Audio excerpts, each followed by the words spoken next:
Yo, what is going on, guys? This is Anvil and Sarah. Hey, what's going on? Not much, not much. So, this is gonna be the next iteration of the Little Note Take, episode 5. And we will be talking about hacks. I know everybody hates hacks, but in this video, we're gonna be talking about what really is hacks and what it really is you complaining and molding and seething about not being good. So let's get into it. So in competitive Pokemon community, luck or RNG is often referred to as hacks. And today, as we mentioned, we'll be discussing what luck means in this game and what truly qualifies as hacks. All right, no funny business. We'll set like Serious. a yeah, all serious, man. So maybe Sarah can talk about the usual suspects. Sure. So when people think of hacks, well, they may think of a lot of things, being unlucky or whatever. But these are some pretty notable moves that I think are strongly associated with getting lucky or getting unlucky, depending on who's using them. So we got discharge, which has been growing popularity these days with the rise of Rocky Helmet and Static Zapdos. Hmm. So just a refresher, static is an ability that Zapdos gets, which anything making physical contact, so your U-turns, your knockoffs, stuff like that, your fake outs maybe, Hmm. anything that makes contact with it, a 30% chance of paralysis. And then you combine that chance, taking the attack, that's like the defensive protection, with the 30% from discharge, which is also a 30% chance to paralyze. You make for you increase your odds of paralyzing the opposing Pokemon. And then when you paralyze them, right, you get slower. There's a good chance you don't move. You get fully paralyzed. And yeah, and that is adds to more RNG and more luck Hmm. to the game. And you got Hurricane, which is probably my least favorite one here.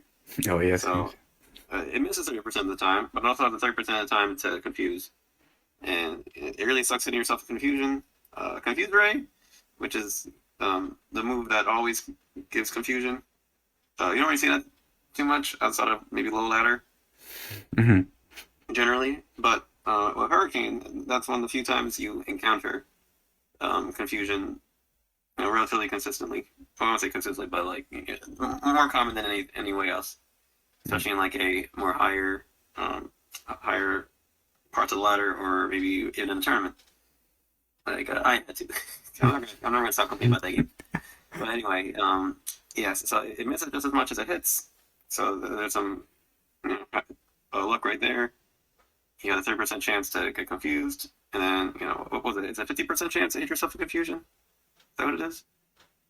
For If it isn't, it feels like it. A confusion. You hit yeah. yourself with confusion. Yep. Yep. Yeah. So yeah, this is a 50-50 roll. Yeah, Ice Crash. Probably most infamously used on Weavile.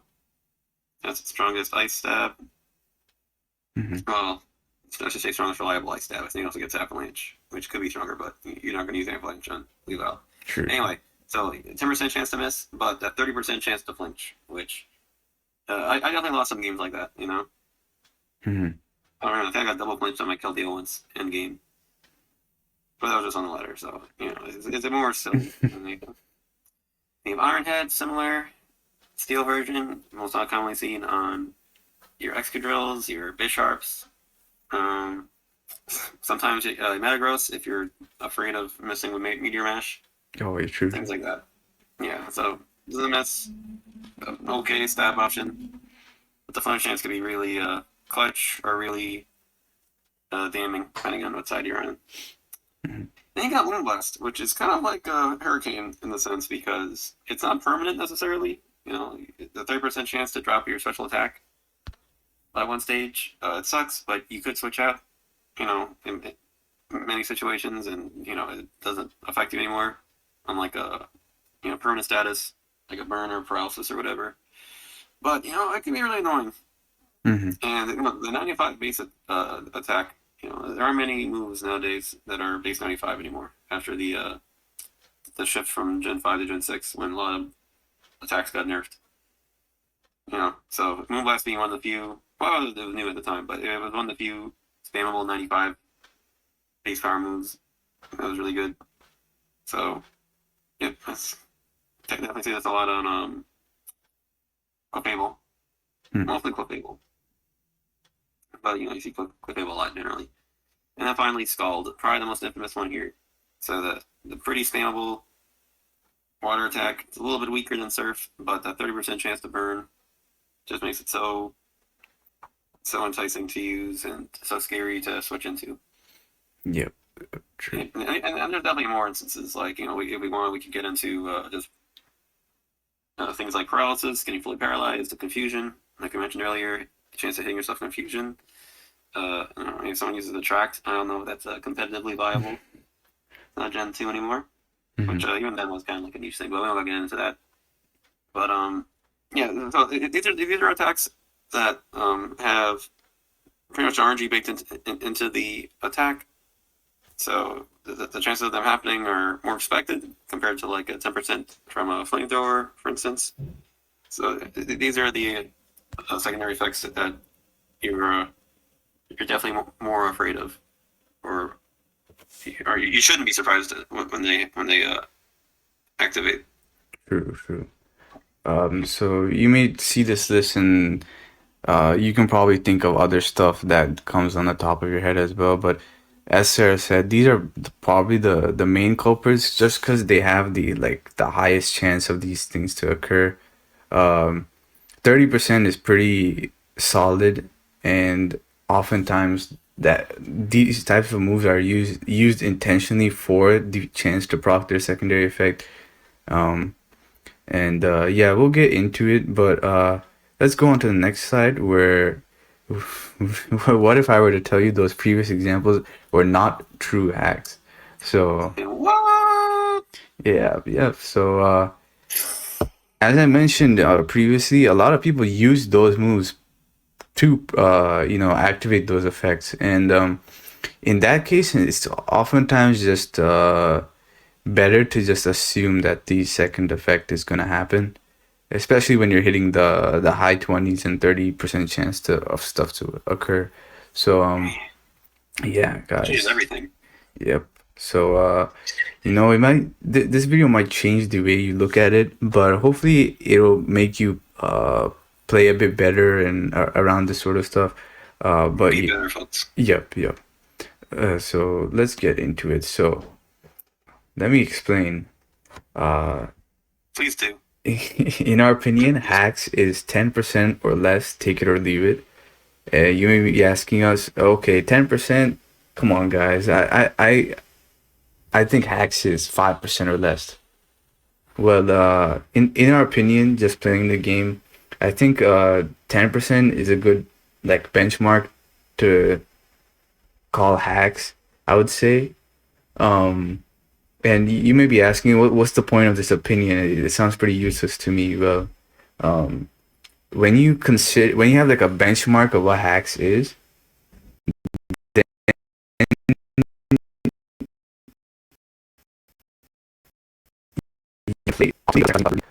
because let's say you're playing around like a Keldeo with Scald. If you don't take into account that the Keldeo Scald will burn, then you are putting yourself in a trap, and you might be risking a lot of mons for no reason. A good example would be say you're trying to set up with the Dragon Dance Dragonite, and you wanted to sweep, right? But your opponent has a Keldeo in, and you just decide to, alright, let me just stay in. I'll take the chance. And then the Keldeo Scalds, and you're burned. Even though you had a full HP Slowbro in the back, and you didn't choose to go into it. So yeah, stuff like that. You may be blaming hacks like, oh man, my Dragonite got burnt, and it's hacks' fault. I tried to set up my DE, and that Keldeo burned me. And why did that guy stay in? And You may be blaming stuff like that, but in reality, when you can play more optimally, then you shouldn't be able to complain about hacks unless it's like a very last resort. And oftentimes with like SPL players and stuff, even if you hack them a couple of times, most of them can probably bounce back from it unless it's like really bad. And that just goes to show you that sure, hacks may be annoying, but the skill level is still there. Like you can still outplay hacks to an extent, and this is why setting a benchmark for yourself is important because at that point you can play without getting too paranoid. So for example, we set our benchmark as 10%. So what that means basically is that stuff like Scald, you should assume that stuff like Scald will burn, Ironhead will flinch, Moonblast will special attack drop, and so on. And when you play like that, you'll play a bit more conservatively, but it'll definitely pay off in the end. So what this doesn't include is stuff like crits and misses on some moves. And if you're too worried about that, then it might be really you might become very paranoid, and that might make you play too conservatively. Like for example, if I'm afraid my air slash will miss, then I'm playing that's a bit too conservative. Cause you know like a lot of times the best moves that Pokemon have don't have 100 accuracy, and a lot of times those are like take any rock move for example. The best rock move in the game, in my opinion, Diamond Storm can still miss. The only accurate rock move I think is like a rock throw or something, which is like a 50 base power move. I think that's 100%. Actually, I don't know if there's a fully accurate rock move in ORAS. True. Yeah, so that's Like, just that rock doesn't exist yet. That's 100. yeah, true. Yeah, not sure. So yeah, that's just like a sacrifice you have to make sometimes. But wait, I know one. Hidden Power Rock. true, hidden power rock. But Yeah. Oh, sorry. no, you can go, man. Okay, I was gonna say. Yeah, I like 10% as a benchmark because, like Anvil said, people run stalled specifically for the secondary effect. You're not doing it just for damage. The damage is nice. 80 is pretty close to 90 for Surf, but that extra 30% burn chance is just so good. So there's really no reason, to go for the 10 most of the time. Mhm. And if we're, setting the bar at 10% for hacks or lower, like the crit rate, I believe, is 6.25%, right? So that's also sub 10%. So, crits, secondary effects of like, flamethrower, ice beam, whatever those things going off, they're definitely less common than your scalds and things of that nature, but it's still never zero. So even though they can still happen, and you can consider that bad luck, I think that's still something you should account for. And when you account for it, when you have backup plans, or things of that nature, and that's usually why in our team building videos, we always stress that like just having one thing for like one threat or a prominent threat is not enough. And that's why it's good to have backups, not just because one could get worn down. It's like one could get hacked, one could get crit, and that's just a part of the game. If you want to minimize all the hacks, like Anvil said, you can use winter moves. If you want to use Hurricane because the 30% chance to miss is too high, use Air Slash. That's what I do. But if 95% chance is not high enough for you, you want 100%, then all you really have there is a hidden power flying. So we went from a 120 base move to a 60 base move. And personally for me, I'll take the 5% chance to miss. But I do think it is good to be aware of how much we're relying on things that can miss, and how it'd be shaky, how our defensive core is, or building a team. So there's a lot of factors to take into account. Mm-hmm. And part of this will be your comfort level. Some people are really comfortable running hyper offense with more shaky answers to threats, if they're even an answer, besides, I guess, just barreling through with offense.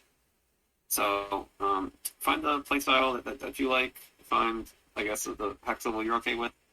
For me, I don't mind a little bit of hacks or a little bit of luck, but I don't like super high luck.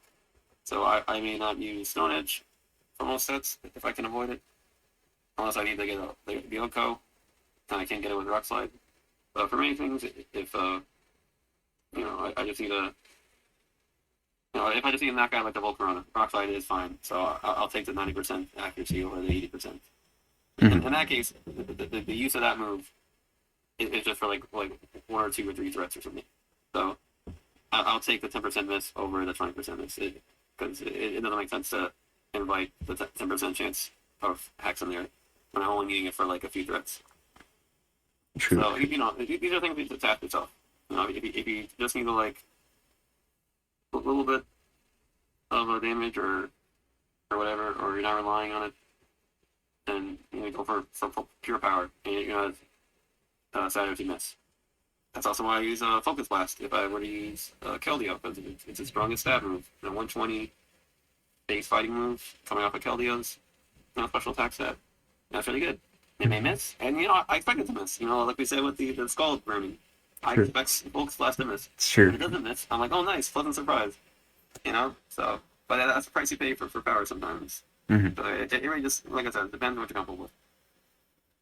Okay, that is a good point. And we'll go into it a little bit later, but it also depends on the way you position yourself, because oftentimes, like I think giving an example might be a bit easier. Like say you're using Charizard Y, right? And the only thing that's standing in the way between you clicking Flamethrower versus your opponent is a Heatran, and you want to catch that Heatran, right? So you have Focus Blast on you. What would be the best situation to use Focus Blast? So that kind of depends. The optimal use of stuff like that can miss is oftentimes like when your opponent is switching out rather than them staying in. Like for example, there was this SPL game where I think someone stayed in with Charizard versus a Heatran, and they missed Focus Blast, and then they got Toxic on the Charizard, and it was like a risky play for like no reason. So oftentimes like moves like that, you want to be sure your opponent's gonna switch out. So say like your Charizard is in versus a Tangrowth or something like that, or Ferrothorn. That Fire Blast is kind of free at that point, and you don't mind them staying in. So you just click Focus Blast because they might switch out.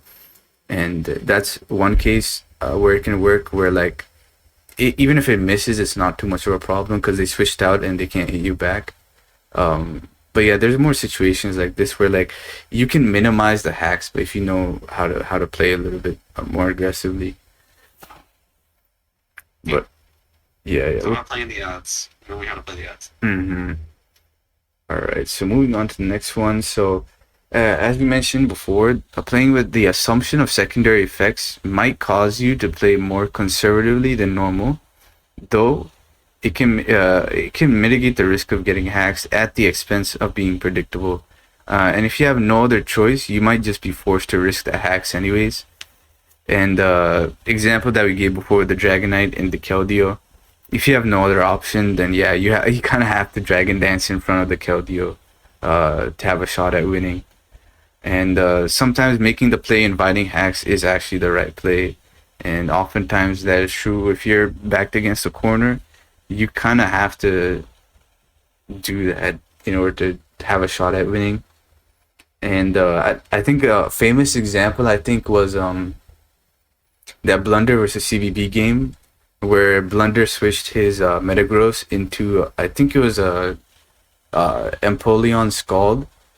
And you would have thought like, hey, what is he doing? Like, why would he risk burn on his Metagross? But I think that game, like, he had to do it, otherwise he might have lost to Volcarona. So sometimes plays like that might seem like they're inviting hacks, but they're the most optimal play. Anything else you wanted to say, Sarah? No, that sounds just pretty explanatory. But I'll try to think of some word salad. Mm-hmm. Yeah, like examples you listed. Sometimes you can't avoid it, and it's also a matter of risk versus reward. You know, so if the risk is a 30% burn chance, but the reward is you sweep, you may take the 70% over the 30%. Now, if the roll, let's say it's a damage roll instead, actually. Let's say the damage roll is 93% chance to kill you, and only 7% chance of success. And in that case, I don't know if you want to take the 7% chance. I feel like, I don't know the game state. It's hypothetical. But if there's a opportunity to get a better chance of victory and not have to settle for 7%, for instance, then maybe we withhold that line of play and regroup and try again later. And set up or whatever the case may be. So it's about playing at your odds the best that you can and your pieces the best that you can. So if there's a low chance of success for what you're doing, maybe don't go for it. If there's a high percent chance or you're desperate, which usually I prefer not being desperate, but if I had to be desperate, then I may just put myself in the best position to win. It's really abstract right now. There's examples you can find, and when you're in the games you're playing, this may make more sense to you. But by game basis, it's about learning just which risks are worth taking and which aren't. And when you figure that out, you'll see a more consistent play. And for the people watching at the ORAS Legacy League, I know it might be a bit hard for us to show these things to you, especially since we're just talking through a screen. But if you guys want, if you guys have been hacks, quote unquote hacks, feel free to show us a replay or two, and maybe guys can help you out with how to deal with that a little bit better. That's a good idea. So submit your replays to us, and then we can maybe look over them and then see how hacks were you really. And I'll show you some of my examples. Yeah, same. Saera's replays. Oh my god, you guys should have seen that. That was some true hacks right there. Unlucky last year. Yeah. And this year it was actually pretty close. But we're not going to talk about my record. Sure. But anyway.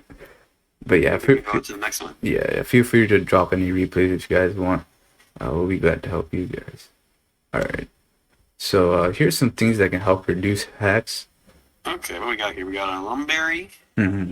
So if you're afraid of status, you got like a setup sweeper, for instance. Maybe like a Dragon Dance Dragonite. Lumberry's a good friend. Clefable. So Clefable has Magic Guard, which is one of the best abilities in the game, I'd say. You don't take hazard damage. You don't take damage from burns or toxic. And yeah, it's really good. You don't even lose health from each seed.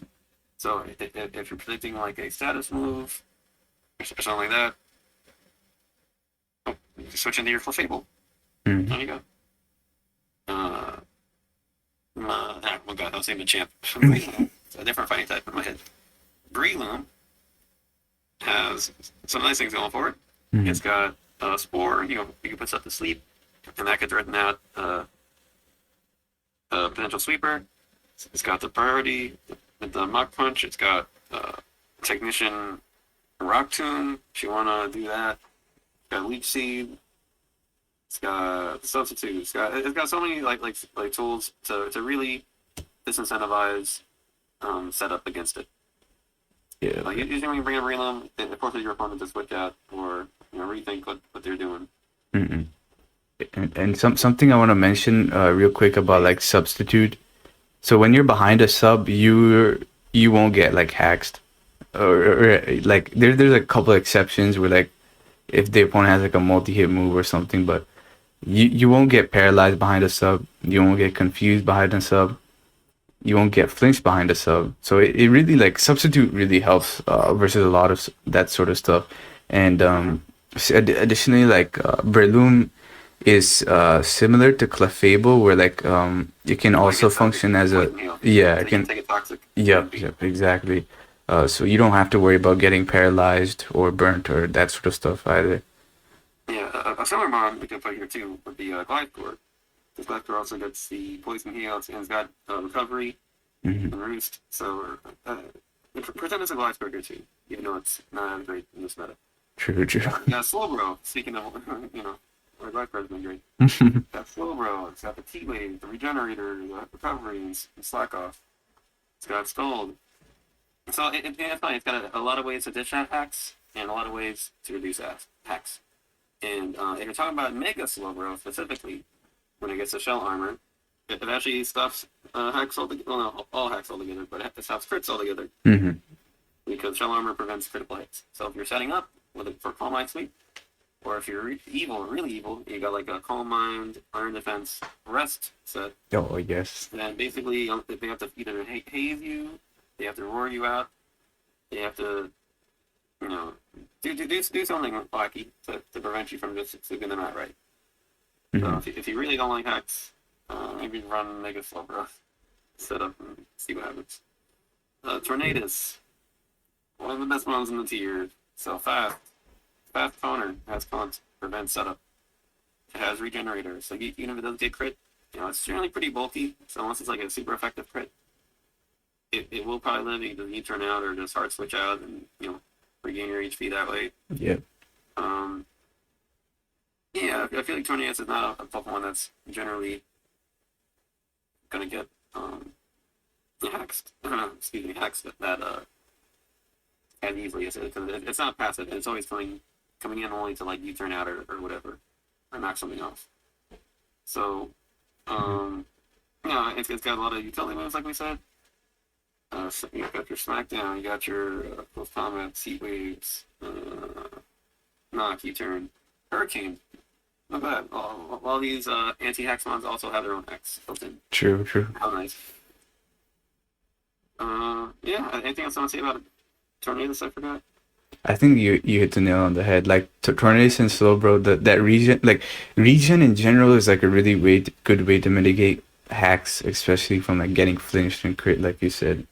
Yeah, because you need to invest in a turn to heal up. Because you just switch out and then go into something that deals with the mon that maybe was threatening it, and then they have to double, and then you just go into your other mon, and you can go back into your regen mon. There's a lot more. It's a lot more forgiving than just staying in and hoping you don't get crit and just healing up until they miss or something like that. Mm-hmm. We have Altaria, which has a natural cure normally, so if you can come in, take a status if you need be. It's got pretty solid typing before Mega and after.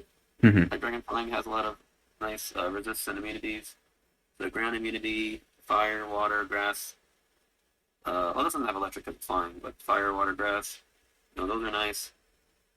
So you can use that type, that defensive typing to your advantage. It's got a heal bill. It's got refresh. So if your teammates got skull burned or something, or flamethrower burned, or fall asleep, you just heal build them up, and then good as new. True. So, Altaria are pretty good support mod if you want to make sure your team stays healthy. And I think that sounds like a wish. No, that's my Salamence. Yeah. But still, heal build's really nice. Not many mons get that. So, it's a good mod. Can run a lot of different sets. Good mod. Starmie. I think, Starmie. Another natural cure mon. Yep. So it can take status as healing, recover. It can dish out its own hacks. It can skull. I keep saying hacks. I keep saying that like jokingly, guys. I should stop saying that. But it can dish out status and prevent other nonsense with like T-Wave or Scald. You can have a what's that move? Oh my god, I forgot. I never use it. But the one that you change your type. Oh, reflect type. Your reflect type. Thank you. Mm-hmm. Yeah, I kept saying it seconds. So you can come in on Bishop maybe reflect type, reduce resist its stabs, and try to go for like a Scald or just T-Wave it or something. So there's a lot of things that you can do with this army to also disincentivize setup on it. And they got Chansey, which Another natural cure mod. Yep. Doesn't have anything really, crazy going on. And we get Steel Bell, but it's just so fat, especially with Eviolite. So you have like Fritchie, right? Unless it's like a super effective like fighting move on the physical side, you're probably not getting to a KO'd anyway. So it just if you really don't want to deal with hacks, just run a Chansey on your offense, I guess. True. And although it is pretty passive. yeah, and something I want to mention is that like I don't think we explicitly mentioned it, but so flinch happens when your opponent is faster than you. So a lot of these mons have access to a thunder wave or body slam and stuff, and they can slow down your opponent. And then when your opponent is slower than you, they can't flinch you, which is pretty nice. But yeah, that's something extra I wanted to say. Yeah. Paraflinch. Ooh, true. Is a big thing. So you paralyze them, and then you have like an Iron Head or Zen Headbutt or Heart Stamp if you're a Jirachi, or Air Slash if you're a Tornadus or a Togekiss. Mm-hmm. So that's a viable skill strategy. Taking advantage of all the chances of preventing the opponent to actually make an action. True. And then there's one more, I think, Anvil. Yeah, I agree. So the final thing that we need to reduce hacks is to get good. Get good. Write this down, folks. Get good. GITGUD. That's why the brain's here. This is not a. Is it a brain Pokemon? Actually. Oh, it's a brain. Reuniquest? Yeah, I think of Reuniquest too, yeah. Kind of brainy, I guess. Yeah, it's not Reuniquest. Although Reuniquest does have a magic card. So if you want, you can put this on Animals too. But no. Knowing how to play around hacks, knowing how to not just throw away a Pokemon just because, if you think, oh, I won't get crit, or I won't get burned, or whatever. Like being smart with your pieces. That comes with practice. That comes with understanding, how the game works and not just leaving everything to chance. Because if you want to get better, if you want to get gooder, you gotta, take these concepts, seriously and not rely on luck so much. Because the same people I've noticed that rely on luck or rely on just being, I guess, forceful or aggressive in their play, they're also the same ones that'll also lose the same way and then complain. It doesn't go their way. True. So you can't have it both ways. If you wanna win or want to be more consistent in your performance, you gotta, just be honest and maybe look over your games. I would say, especially when you lose, look over your games. How did you lose? And you may say, oh, turn 19, I got impatient. So when did my win count early? And then, it got paralyzed. And then it got fully paralyzed, and then it fainted, and then I had nothing to win, and then I just slowly lost the game. There. So the chances are that's probably what happened. It wasn't because your opponent got super lucky. And that can happen sometimes. It's not likely, but sometimes, maybe they get the time to crit every time, or they get multiple crits, or they get all the 10% moves going off, or they maybe they just played right. I don't know, but chances are you probably if you did the game again and with the experience that you had playing the first time, chances are you probably would have played differently and maybe not made the same mistakes.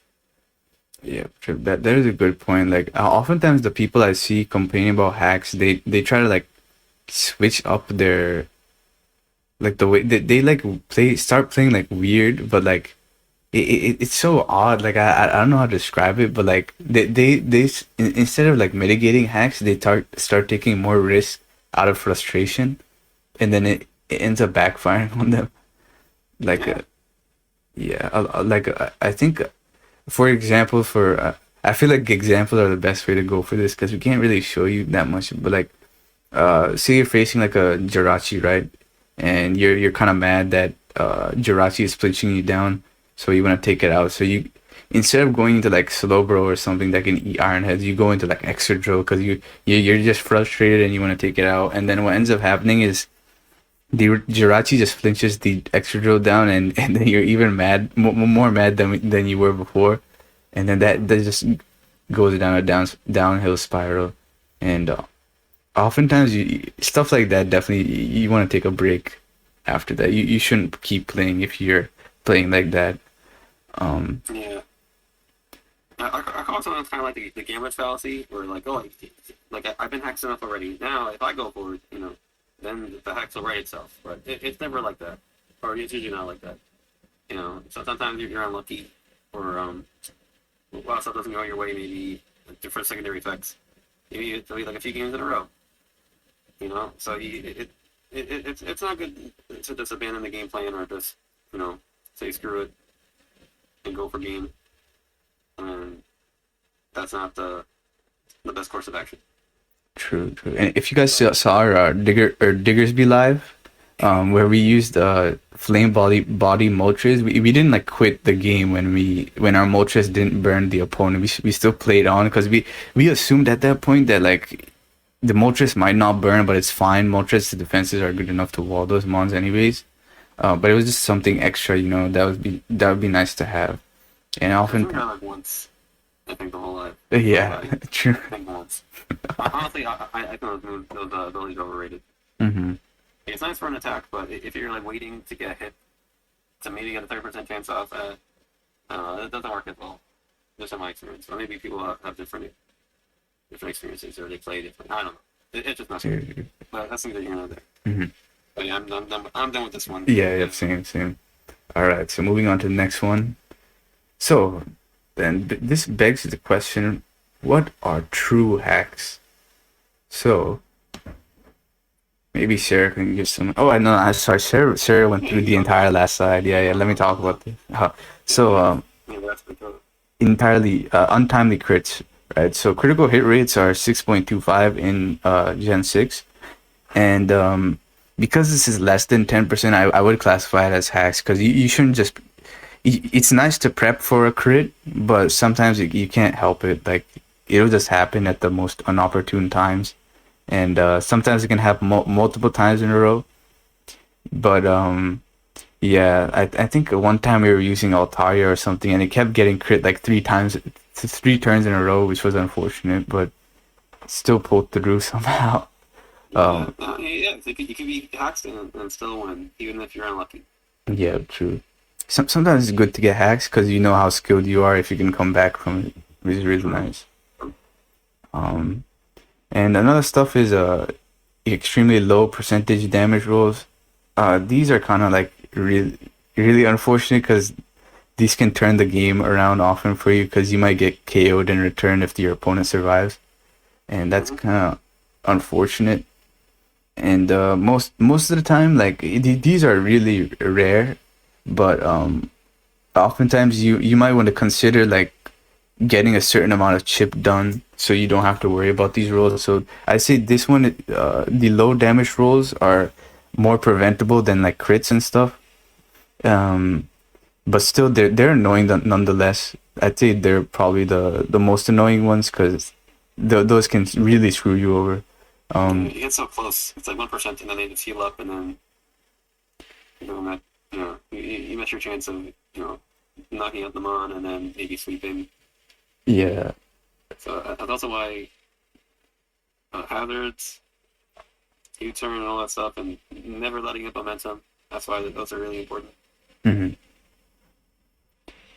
And then another example would be high accuracy moves missing multiple times. So those Medicham users, you got those 90% accurate high jump kicks, but my friend Sid, he tells me stories about missing 13 high jump kicks in a row. So that's pretty like that's actually pretty bad luck. Almost like impressively bad. Yeah. What are the odds of that actually? I don't know math like that. I imagine it's pretty low. Yeah, pretty low. A small decimal, I'm sure. Yeah, so that can also be a bit frustrating, but it's always in like the back of your mind of you missing And sometimes it's similar to that example I gave about focus blasting and hurricaning and stuff. You want to do it's most optimal when you do it when your opponent is switching out and they can't hit you back. But it's also like at that point you might as well just go for it. And it really does suck missing, especially stuff like high jump kick, but you can oftentimes like play around with that too, especially if you're running like a regen core and stuff, and you have nice support. Yeah. And I will say, yep. just for the high accuracy move missing, whenever I use Mega Heracross, I feel like I always miss. Like, I remember I had I played like 2 games. I think I went for Rock Blast like 4 or 5 times. I missed all of them but one. That's 95% accurate move. I feel like that always happens whenever I use my Heracross. Always whenever I use Mega Heracross, so I just don't use it. I use regular Heracross when I make a Heracross. Oh yeah, same. And it's not rational, you know. Like it's the 95% chance. I was very unlucky, but I just don't even want to deal with that. I just took close combat. Sure. I do feel that like for some people, some megas are good and bad just because of that. Because I feel like when I use Mega Medicham, the same thing happens with me. I just miss. But when I use like when I use Mega Metagross, I seem to like hit all my moves pretty fine. Like Meteor Mash is all hit, Zen Headbutt's all hit and stuff. So I don't know. This is like anecdotal, but sometimes for some people, certain megas work and certain megas don't.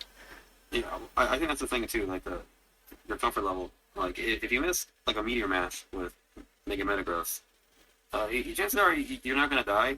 You know. True. Like you just miss the attack. Like when you mess with like Mega Medicham, you lose half your health. You're already pretty fair to begin with, so you could just die that turn and someone attack you. Mm-hmm. So I think some people are okay with that, more okay with that than others. They're like, oh, but the power, like they're willing to accept that risk. For me, I'll do it sometimes, but yeah, it's not my preferred way to go about it. Mm-hmm. And then next up is multiple turns in a row of full paralysis. These are probably like the most unfortunate, just because they're pretty common. You'll most likely be paralyzed multiple turns in a row, and it's oftentimes on the worst possible turn, where you really don't want to get paralyzed. And reasons like this is where like you might consider having like a form of what's it called, status absorption with like a natural Curamon or something, or something that doesn't mind being paralyzed, like Solobro, or just straight up have like an electric type on your team, like a Rotom that can eat Thunder Waves. And then yes, someone actually cheating. So I have not encountered this. But the closest thing I've seen to someone cheating is this guy called Amir, and he's able to somehow manipulate RMG just by saying in the chat. It is pretty scary, but yeah, that's I'd say the closest to I've seen someone cheating in game. Yeah, I was gonna say one quick thing actually about the full paralysis in a row. Mm-hmm. So when you're like fully paralyzed, like like 3 turns in a row, that's like 3 turns you didn't do anything, while your opponent was like either setting up or like wearing you down, and it really isn't like that low a chance of happening. I think about it. Like, what's the full paralysis chance? 33%. I think it's 25. 25, really? Yeah. Is that low or ORAS? Really? Okay, Yeah, we've just been getting unlucky. Whatever the case is. Sure. Yeah, if you do like 3 turns in a row, like that's pretty bad, you know. Mm-hmm. Like your opponent can do a lot of stuff in 3 turns. Like if you give like Volcarona 3 turns, like chances are you're probably gonna lose that game. Yeah, true. You don't have like a Ditto started at the back or something, you know. So it's a lot part of why Thunder Wave's really good. Yeah. So these are examples of what we're calling hacks, which is just like really, that really unfortunate luck. Mm-hmm. You know, like these are the parts of the game I think that if you're on the losing end of this, that it really sucks to experience. Yeah, true. Like you may not want to play. I remember I didn't play like for months Pokemon back in the day, and I felt like I was just getting super hacked. Now, granted, I might have. I don't remember. I also was just as good. So, but if you practice, you're honest with yourself. Even these things probably may not necessarily slow you down. Like that one game I lost in SPL last year. I'm sorry, ADPL. Excuse me, SPL. I'm not there. Not yet. In ADPL, like a lot had to go wrong for me, for my opponent to win. But it did. It was pretty low odds. It was definitely like in the single digits for everything. Maybe even not even single digits, maybe like decimals. Yep. I forget. I did like the math, like when it happened. I don't remember, but it was a lot of stuff that went their way at the end. But whatever the case may be, that's not very common. That's pretty rare. So if you have a really bad game like that, it's pretty unlikely you'll have many more, or at least not that frequently. So, if you consider only that stuff like really unlucky, it sucks when it happens. But at the same time, if your opponent need all this stuff to go wrong for them to win. So you can think of it like that. You played better, they just got the win. That's what happens sometimes. Like in Pokemon, a lot of times the best player doesn't always win. This isn't the. Trying to think. I guess basketball. This isn't basketball. Usually the best team in the NBA wins. Mm-hmm. That's ain't the NBA. True.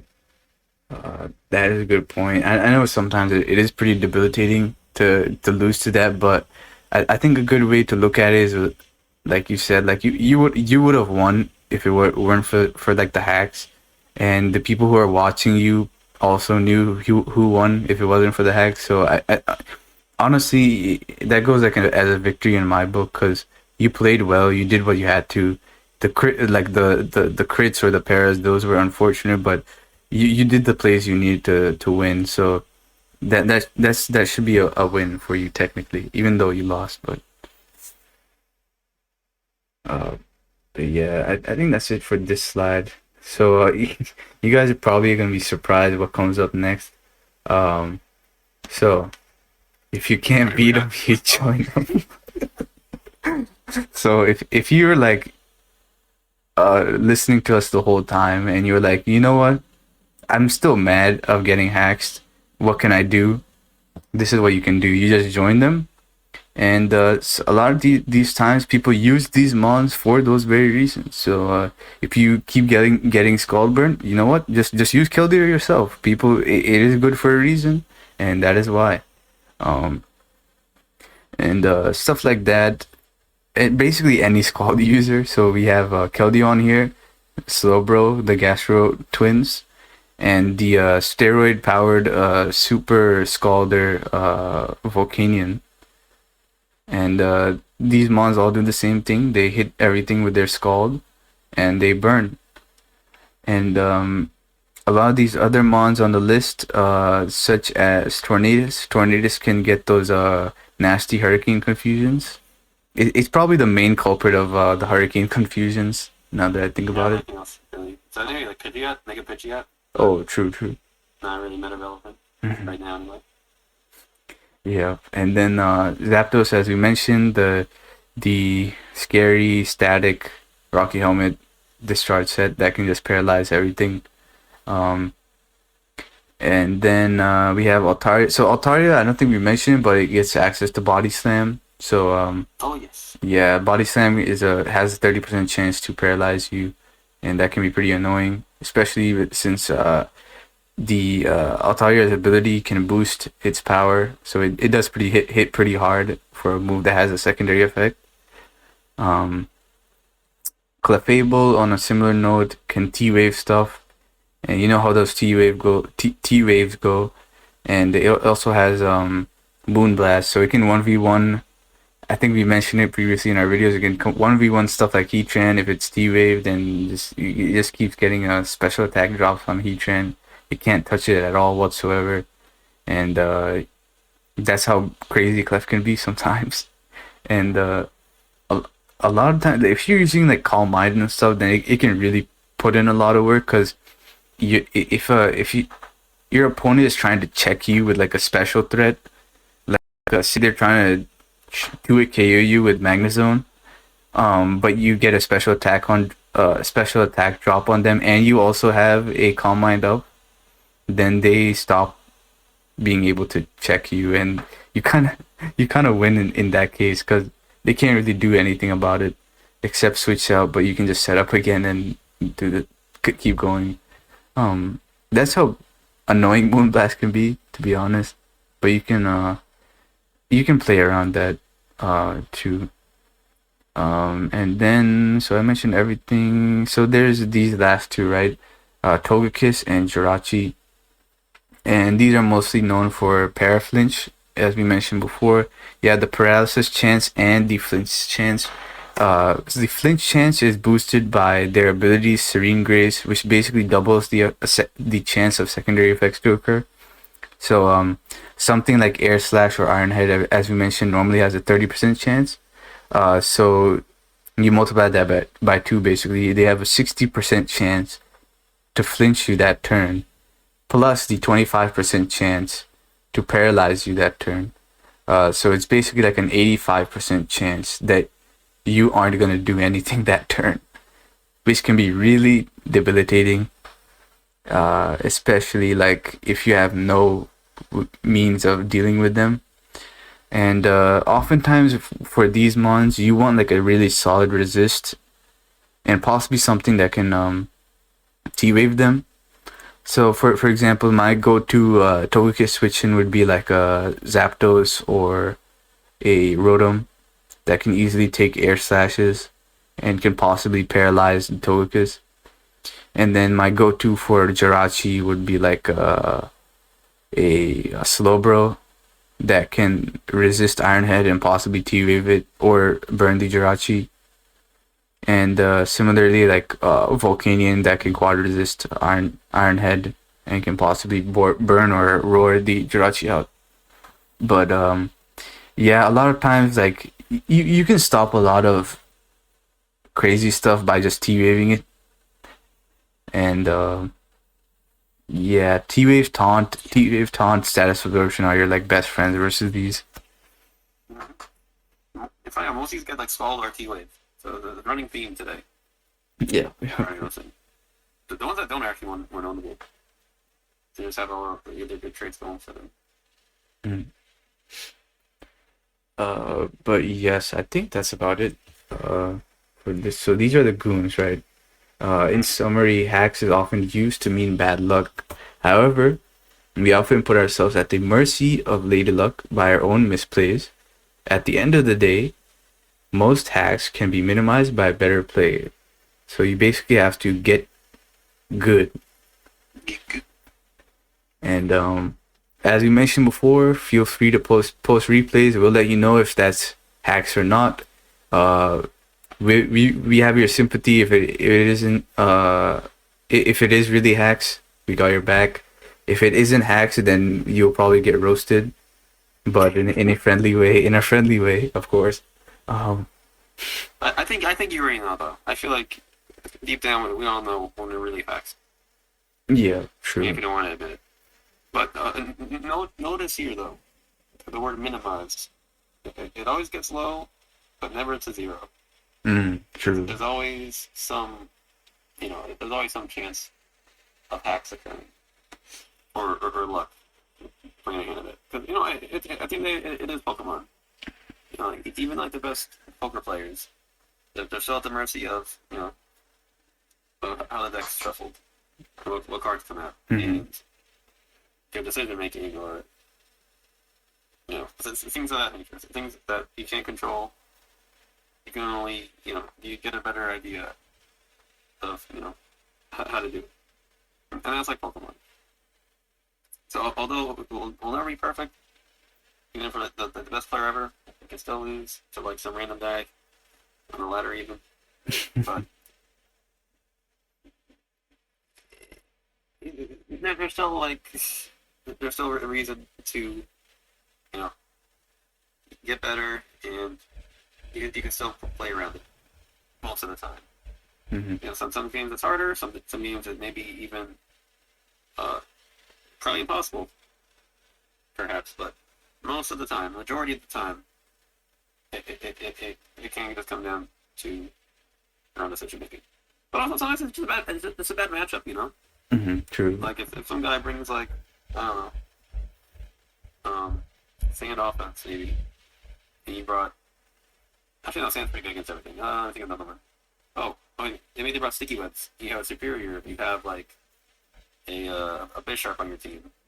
So you know, that would be pretty hard for you to win. And sticky webs in general are pretty formulaic. So you just gotta know how to play them. So in that case, right, it could just be pretty hard from preview. Now the luck may now help you. It may make it even harder for that matchup, but you know, it can also go the other way too. So at the end of the day, you just gotta put yourself at the best odds of success. Let the chips roll, or let the dice roll. Excuse me. Or it may you lose, just learn from the experience. True. And have fun. Yep. That's like the most important thing, because if you keep trying to grind and you're getting worried about hacks, then it's kind of like downhill spiral, as we mentioned before. You should probably just take a break and come back later.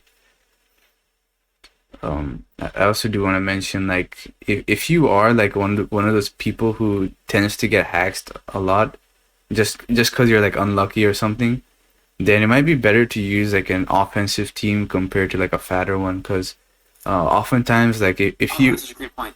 yeah, if you're using like fat teams and becoming like punching bags for your opponent, you're gonna risk getting crit. You're gonna risk getting flinched down and paralyzed and all that stuff. And sometimes it just takes a switch of a playstyle to change things up. So like for example, like if you're already faster than everything on the field using like a offensive team, then you don't have to worry about getting paralyzed. You don't have to worry about getting flinched. The only thing you probably have to worry about is a bad damage roll, but that's about it. Like you don't have to worry about that many things when you're using offensive teams compared to something that gets hit more. I guess you're tempting RNG when you are basically asking, when you're taking more hits, you're tempting RNG. Yeah, that's a great point. It's like in sports. Defense, I think, is harder than an offense, because in offense, you're doing the action, right? Defense is reacting to that action. So if you know, in Pokemon terms, right, you're taking hits if you're playing Stall, right? And just by taking hits for like over 100 turns, it's not even like hacks at that point. Like you are going to get credit at some point, and you know, if the aggressor in that case, that's not playing Stall, can take advantage, then that may just be the game for you. You know, they break one of your walls, and then suddenly the whole team falls apart. Mm-hmm.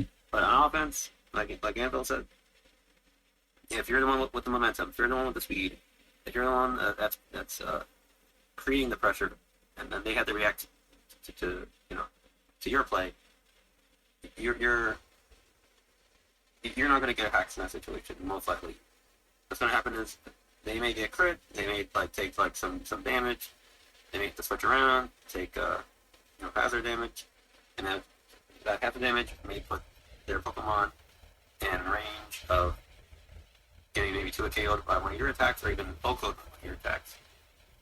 You know, so all that stuff adds up, and yeah, that's a great point. So play more aggressively, or play more assertively. I don't want to say aggressive, always, but play more assertively.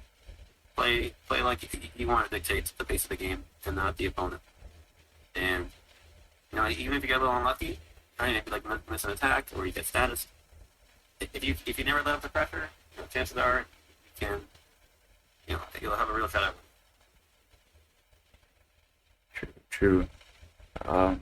So that's about it for this sticky note take on hacks. And I know there's like a lot of people out there who do complain about hacks. Just I hope this video helps a little bit to determine what really is hacks and what really is like misplays and stuff. And then I also hope that threshold is like a solid foundation for which you can base your future plays on. And yes, I guess that's about it for me. As we mentioned before, drop some replays if you're really worried about that in our server. We'll be glad to check them out. And feel free to ring the bronze song and comment in the chime echo box. And leave a licky for the licky. Oh yes, a licky for the sticky. Oh my god, licky for the sticky. That's gotta be like the thing. Yeah, true. Alright, guys. Very clutch though, I know. Branching that at the end. Oh, yeah. You forgot to mention on the slide. True. It's all good. We'll put it on for the future ones. But yes. Have a good one, guys, and get good. Remember to get good, guys. Get good. Later. Peace.